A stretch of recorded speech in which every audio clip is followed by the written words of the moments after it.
On est sur un fief, ce qu'on appelle un fief chez nous, un fief qui s'écrit fief.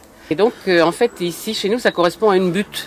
Et sur ces buttes il y avait du calcaire, donc de la pierre forcément. Et puis donc terrain ingrat, propice à la vigne.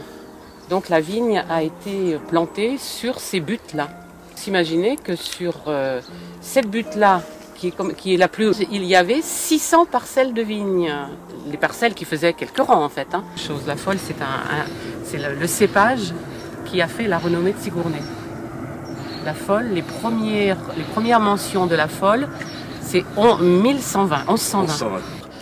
1830, 1850, on avait 230 hectares de vignes sur Sigourney, à peu près 20-25% du territoire qui était en vigne. Le vin, la folle, était expédié à Fontenay-le-Comte. On avait un bar qui s'appelait à la folle de Sigourney, et à Paris, on avait un bar qui s'appelait à la folle de Sigourney. On enlevait les pierres, il y en avait, et puis après, on les mettait de côté. Et quand on les avait mises de côté, quand ça faisait un tas, on s'est dit, après tout, pourquoi pas délimiter nos propriétés. Mais c'était les plus grosses propriétés qui étaient délimitées. Donc on a fait ce qu'on appelle, nous, nos cabanes de vigne. Et elles servaient avant tout aux journaliers et aux propriétaires à stocker les outils et puis à éventuellement s'abriter des intempéries, soit de la chaleur, soit de la pluie. Spécificité de cette maisonnette, c'est cette fenêtre avec cette pierre. Voilà, qui en fait servait de cadran solaire. Donc attention à la tête. Voilà, tout simplement.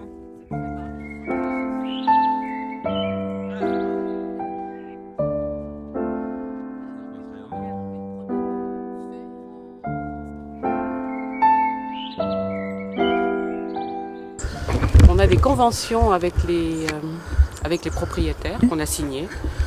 Voilà, ils nous prêtent gracieusement, ils nous mettent à notre disposition gracieusement tout ça, à condition de l'entretenir. On a fait des soirées contes ici. Donc on montait au mois de juin ici à pied, et puis le compteur s'installe là. Et donc voilà, c'est un lieu qui se prête à beaucoup de choses. C'est une autre façon de découvrir le territoire. On est à peu près 80 adhérents et on est 6, 7 dans le conseil d'administration. Je pense qu'au début, on a dû passer pour des gens qui s'accrochaient à leur patrimoine. Sauf que Sigourney, le cachet de Sigourney et le patrimoine de Sigourney, ce sont les murs, justement. Ce sont les murs en pierre serre. Donc on a essayé quand même de montrer ça. Et je crois que maintenant, ça y est, c'est acquis. Les gens ne feraient plus cette réflexion. Puis dans les adhérents, on demande un petit coup de main et ils viennent donner un petit coup de main. Ceux qui ne travaillent pas, ceux qui sont en retraite, évidemment.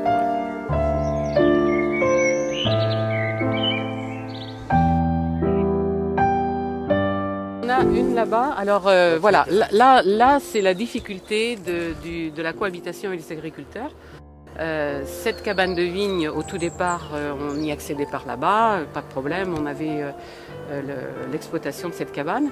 Et puis un jour, on a eu du maïs tout autour, et puis ou du blé, ou je sais pas trop quoi, ou des vaches même.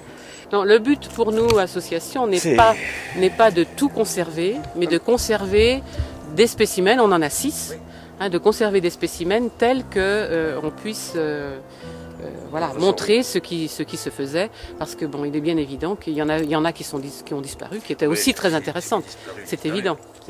Là-bas, c'est irrécupérable, ça. Ça servait aussi, pour l'anecdote, les gens de Sigourney disaient ne pas connaître les cabanes de vigne. Voilà. Mais il y avait une inscription qui disait « Il est plus facile de voir un ciel sans nuages qu'une fille avec son pucelage ». Donc il y avait des poètes en plus. Il y en a à tous les détours du chemin, mais il y en a quand même pas mal.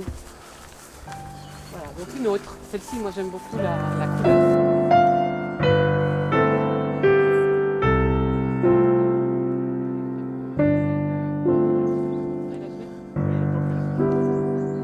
Les gens avaient plusieurs parcelles, comme on a dit qu'il y avait 4 buttes, 4 fiefs. Et pour pas mettre tous les œufs dans le même panier au cas où ça gèle ou ça grêle, ils avaient 3 rangs sur cette butte-là, et puis 3 rangs après sur une autre de la menanterie, et puis sur la morlière, etc. Pendant la guerre 39-45, il y a un certain monsieur propriétaire qui était réfractaire du STO et qui s'est caché dans cette cabane de vigne pendant un certain temps Tout le monde savait qu'il était là, mais il n'a jamais été dénoncé. Donc la famille y tient beaucoup à cette cabane.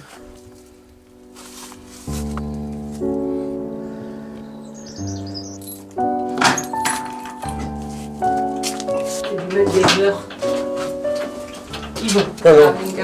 Voilà un exemple de cave. De cave voûtée, voilà, cave sous la maison.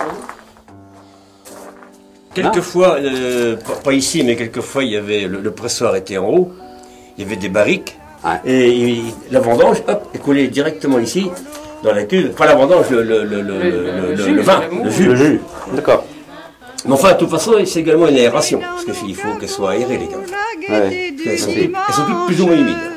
Bénissons à jamais le petit vin de Sigournay, buvons-le clair et frais, profitons de ses bienfaits.